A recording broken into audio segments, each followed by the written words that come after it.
விடுதலை பெற்று தருகிற விடுதலை நாயகன் வெற்றி வேட்பாளர் உங்கள் வீட்டு பிள்ளை அன்பு சகோதரன் எஸ் சையது சுல்தான் சம்சுதீன் அவர்கள் உங்கள் மத்தியிலே வாக்கு கேட்டு உரையாற்றுவார்கள்.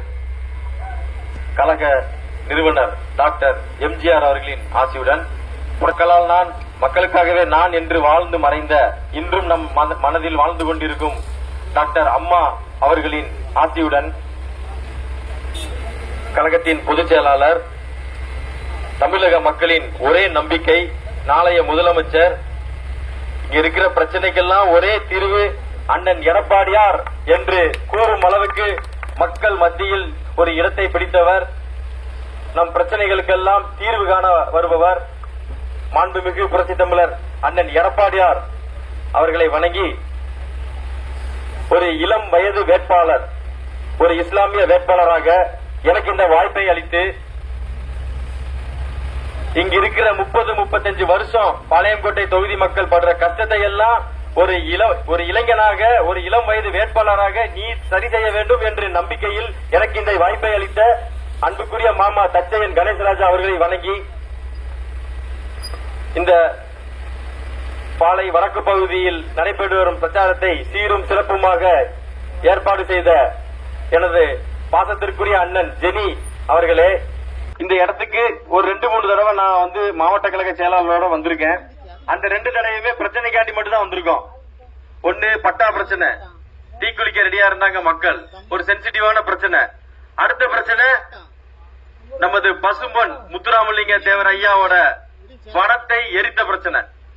இந்த 2 பிரச்சனையும் இந்த தமிழ்நாட்டை எடுத்துக்கிட்டீங்கன்னா மாணவர்களுக்கு பாதுகாப்பு இல்ல, மாணவிகளுக்கு பாதுகாப்பு இல்ல, 3 வயது சிறுமிக்கு பாதுகாப்பு இல்ல, 70 வயது மூதாட்டிக்கு பாதுகாப்பு இல்ல, மொத்தத்துல மக்களுக்கு பாதுகாப்பு இல்ல. அதே மாதிரி இங்க இருக்கிற பெருந்தலைவர்கள் சிலைக்கு கூட இங்க பாதுகாப்பு இல்லாத ஒரு ஆட்சி நடந்துட்டு இருக்கு.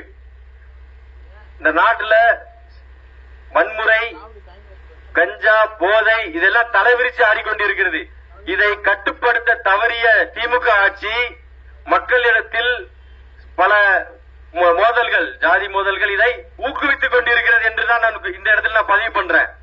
அவர்கள் பிரச்சனையில் உங்களுடன் ஏற்படும் பிரச்சனையில் குழி காய்கிறார்கள். எந்த விதமான ஒரு தீர்வை இதுவரை அவர்களால் கொடுக்க முடியவில்லை, கொடுக்க அவர்கள் முன்னெடுக்க முயற்சி எடுக்கவில்லை. இதே போல்தான் கடந்த ஆட்சியில் மாண்புமிகு அண்ணன் எடப்பாடியார் அவர்கள் இருக்கும் பொழுது ஏதாவது ஒரு பிரச்சனை வந்துள்ளதா, இல்லை இதே போல் ஏதாவது கஞ்சா, போதை இந்த மாதிரி தலைவிரித்து ஆடு உள்ளதா? சட்டம் எனது நேரடி கட்டுப்பாட்டில் உள்ளது, அதை நான் நேரடியாக கவனிக்கிறேன், என் கை இரும்பு கரம் அதை கொண்டு அடக்குவேன். எல்லா மீடியாவுக்கு ஏற்பாடு பேவரா எல்லாமே பேசினாரு நம்ம ஸ்டாலின் அவர்கள். ஆனால் அந்த மாதிரி நடந்துகிட்டாரா? மக்களிடத்திலே நான் அந்த கேள்வியை வைக்கிறேன். வீட்டுக்குள்ள இருந்து கேட்கிற எல்லா தாய்மார்கள் எல்லாருக்கும் அந்த கேள்வி வைக்கிறேன். அவர்கள் கூறியது போல் இதுவரை ஏதாவது ஒரு கட்டுப்பாட்டான ஒரு அரசாங்கத்தை நடத்தினார்களா? இல்லை. ஆனால் மாண்புமிகு அண்ணன் அவர்கள் புரட்சி தலைவி அம்மாவின் ஆட்சியை அழகாக ஒரு கட்டுக்கோப்பாக ஒரு பொற்கால ஆட்சியாக வழங்கினார். மீண்டும் உங்களிடத்தில் நான் இன்னொரு வாக்குறுதியை கொடுக்கிறேன்.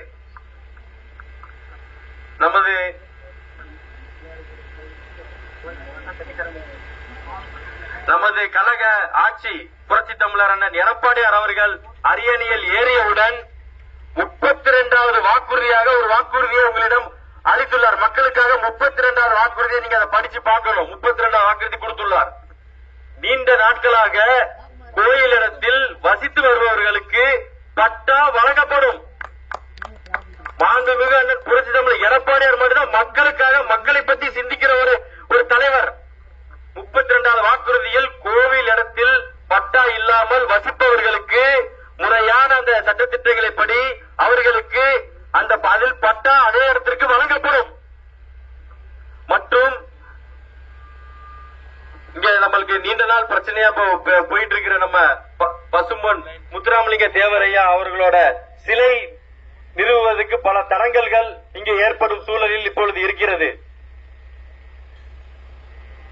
மாண்புமிகு புரட்சி தலைவர் புரட்சி தமிழர் அண்ணன் எடப்பாடியார் அவர்கள் ஆட்சி வந்தவுடன் பாளையம் கோட்டை அதிமுக கோட்டையாய் மாறியவுடன் தெய்வ திருமகனார் பசும்பொன் முத்துராமலிங்க தேவர் வெண்கல சிலையை இதே திம்மராஜபுரம் பகுதியில் மிக சிறப்பாக ஒரு பெரிய திருவிழாவாக இதே இடத்தில் திறந்து வைப்போம் என்று அனைத்து இந்த அண்ணா திராவிட முன்னேற்ற கழகம் சார்பாக நான் உங்கள் இடத்தில் கூறிக்கொள்கிறேன். இதை எனது வாக்குறுதியாக நீங்கள் எடுத்துக் கொள்ளுங்கள்.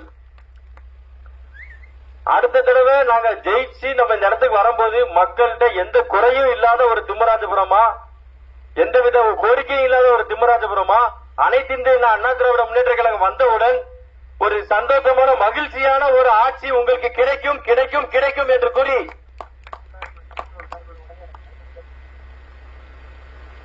அனைத்து இந்திய அண்ணா திராவிட முன்னேற்ற கழகம் மட்டும்தான் அனைத்து சமுதாய மதம் அனைத்து மக்களையும் நேசிக்கும் கட்சி.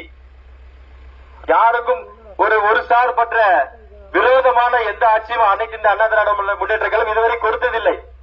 ஒரு தமிழர் திருநாளுக்கு முதலமைச்சர் வாழ்த்து சொல்ல மாட்டாரு. ஒரு முக்கியமான ஒரு இந்துக்கள் பங்கன் அதுக்கு வாழ்த்து சொல்ல மாட்டாரு. ஆனால் அவர்களுக்கு எங்க ஓட் பேங்க் நிறைய இருக்கோ அவங்கள்ட்ட ஒரு மீடியா அரசியல் செஞ்சுக்கிடுவார். இதுதான் இந்த நாட்டில் நடந்துட்டு இருக்கு. இங்க விநாயகர் கோயில் ரொம்ப நாளாவே அது பராமரிப்பு இல்லாமல் அது கொஞ்சம் உடஞ்சி கிடக்குது. அதை இந்த நேரத்தில் இந்த பிரச்சாரம் முடியும் தருணத்தில் நாங்கள் கூறிக்கொள்கிறோம். அந்த கோவிலை அனைத்து இந்திய அண்ணா திராவிட முன்னேற்ற கழகம் ஆட்சிக்கு வந்தவுடன் பாளையம் கோட்டையில் வெற்றிகரமான ஒரு வெற்றி கிடைத்தவுடன் அந்த கோவிலை அனைத்து இந்திய அண்ணா திராவிட முன்னேற்ற கழகம் சார்பாக நாங்களே அதை புதுப்பித்துக் கொடுக்கிறோம் என்று இந்த நேரத்தில் வாக்குறுதிகளை கொடுத்து அளிக்கிறேன்.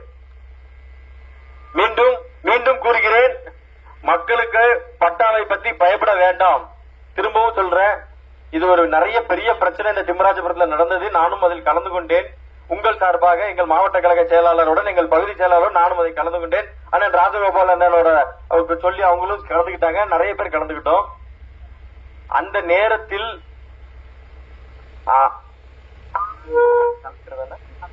கலெக்டர்கிட்ட நமது மாவட்ட கழக செயலாளர் அவர்கள் பேசி டைம் வாங்கி அதை கோர்ட்ல நம்ம முறையா பதிவு செய்து ஸ்டே வாங்கி கொடுத்தது அனைத்து இந்திய அண்ணா திராவிட முன்னேற்ற கழகம் ஆட்சிதான். நமது மாவட்ட கழக செயலாளர் தஞ்சையன் கணேசராஜா அவர்கள் தான்.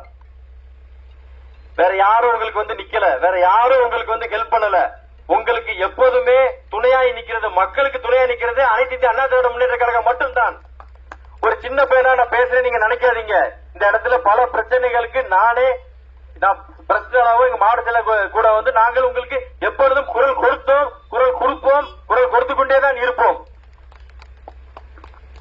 பட்டாவை பற்றி மறுபடியும் கூறுகிறேன், பயப்பட வேண்டாம். 32வது வாக்குறுதியில் புரட்சி தமிழர் எடப்பாடியார் அவர்கள் கோயில் நிலத்தில் நீங்கள் நீண்ட நாள் வசித்து வந்தால் உங்களுக்கு பட்டா முறையான வழங்கப்படும் என்று தேர்தல் வாக்குறுதியாகவே கொடுத்துள்ளார். நீங்கள் இப்பொழுது கேட்கின்றவர்கள் என்ன அருமை மாமாமார்கள், என்ன அருமை அண்ணன்மார்கள் எல்லாரும் வேலைக்கு போயிருக்கிறவங்க எல்லார்ட்டையும் சொல்லுங்க, பயப்படாம இருக்க சொல்லுங்க. நாங்கள் ஆட்சிக்கு வருவோம், உங்களுக்கு இந்த பிரச்சனையை தீர்வு காணுவோம் என்று நீங்கள் அவர்களிடத்தில்